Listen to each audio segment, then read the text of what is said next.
BFM Business. Intégral Bourse, premier quart d'heure de cotation à New York.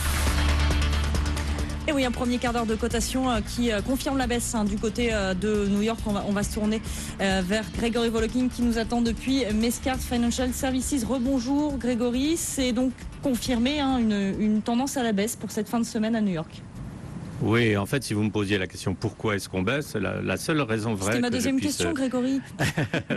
la seule réponse que je puisse trouver à votre deuxième question, c'est que vraiment là, on regarde ce qui se passe sur les marchés européens et il y a une sorte d'inquiétude qui revient un tout petit peu, mais qui se traduit pas par une baisse très importante ici. Vous le disiez vous-même, moins 0,6% contre moins 2% en France par exemple. Et puis même sur les marchés obligataires, les mouvements sont beaucoup plus importants en Europe qu'ici aux États-Unis. Donc là, on vous subit un tout petit peu, je dirais.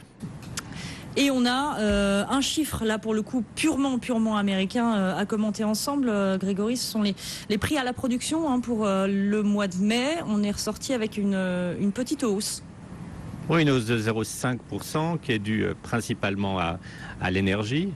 80% de cette hausse est due à l'énergie et aussi à la nourriture. Autrement, si on regarde les autres postes, pratiquement pas de mouvement.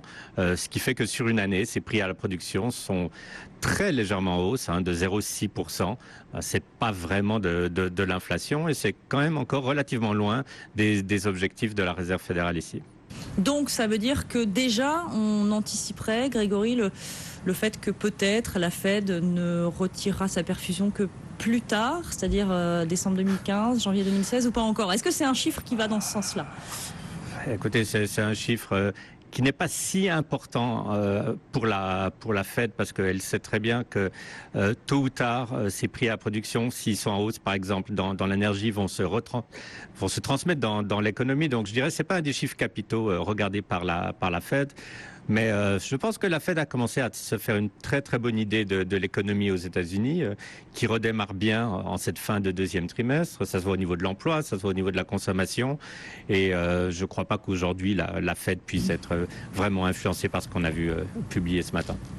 On a premiers éléments d'explication là sur la forte fièvre et la baisse qu'on a nous en Europe, des sources européennes qui nous disent que la zone euro a discuté d'un scénario du défaut grec. Donc voilà, est-ce qu'on est encore dans de la politique pure ou est-ce qu'il faut s'en inquiéter?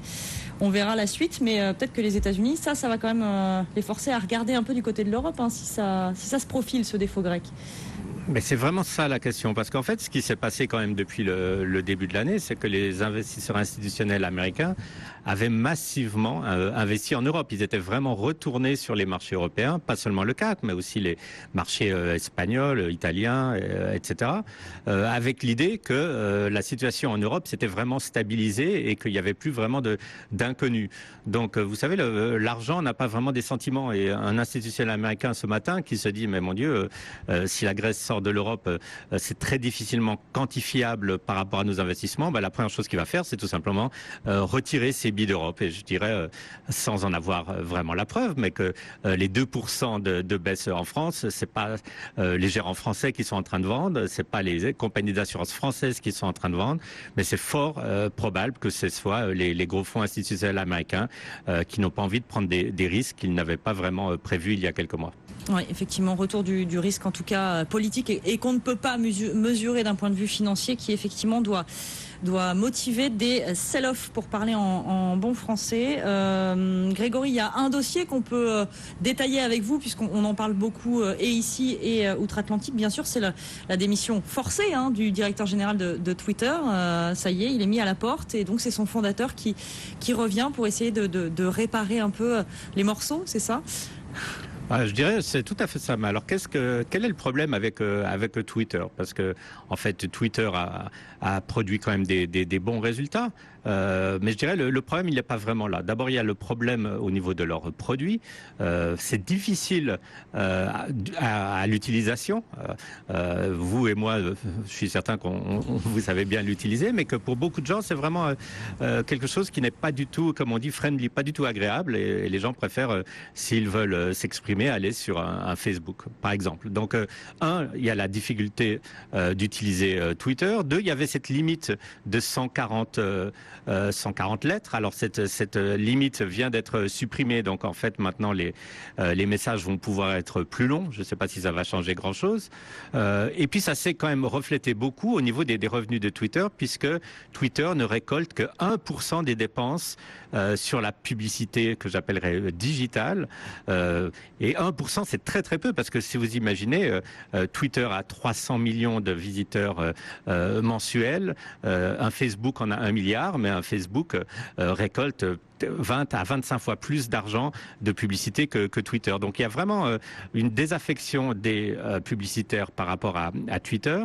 Et puis aussi, on peut dire, il y a 1 milliard de personnes qui ont une fois signé ou ouvert un compte sur Twitter. Sur ce milliard, il n'y en a que 300 millions qui l'utilisent. Donc c'est aussi le signe que c'est pas devenu un mouvement vraiment de masse. Donc il y a beaucoup de choses à faire au niveau du produit. Et si le produit s'améliore, les revenus s'amélioreront aussi, je pense.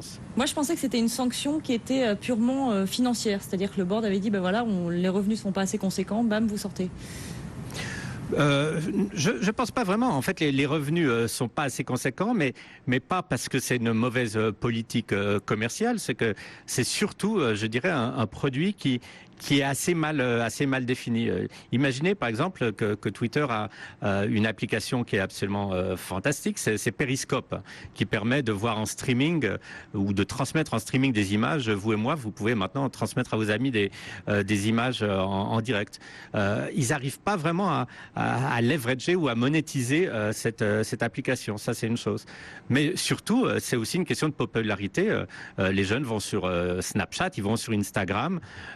Twitter, c'est plus un outil, je dirais, pratiquement professionnel ouais. de communication au niveau des informations. Donc, il y a quelque chose à faire de très, très important, mais ça passe vraiment plus par l'amélioration du produit que par une campagne de marketing, je dirais. Bon, en tout cas, les investisseurs accueillent favorablement ce débarquement de Dick Costolo, puisque le titre est largement acheté. Là, on est quasiment en hausse de 2%. Tout autre dossier, tout autre secteur, Grégory Volokin, un intérêt, notamment pour T-Mobile, qui est la filiale de Deutsche Telekom, T-Mobile aux États-Unis, un intérêt de la part de Dish Networks.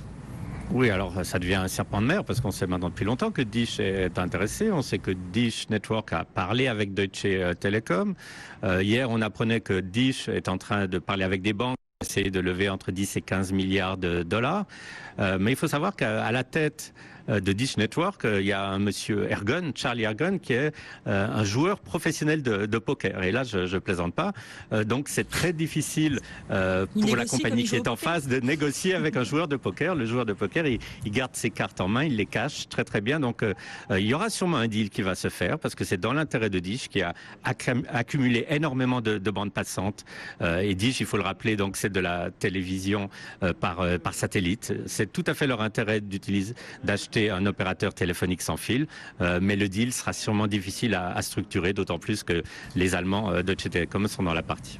Bon, et puis Grégory, il y a une IPO qui fait beaucoup parler d'elle, en tout cas, qui suscite l'intérêt des investisseurs. Et là, je suis étonnée, c'est Wingstop, donc c'est une chaîne de restaurants, Grégory, qui ne propose que des ailes de poulet. Oui, alors c'est vraiment très monoproduit. Ils ont 700 restaurants aux États-Unis, ils ont aussi des restaurants aux Philippines, au Mexique, en Russie. Ils veulent en ouvrir 50 en Europe. Et c'est des ailes de poulet. Il y a 7 recettes différentes. Alors il y a l'aile traditionnelle, mais il y a aussi l'aile au parmesan et à l'ail. Je ne sais pas ce que ça peut donner. Il y a l'aile hawaïenne. J'ai aucune idée de ce que c'est.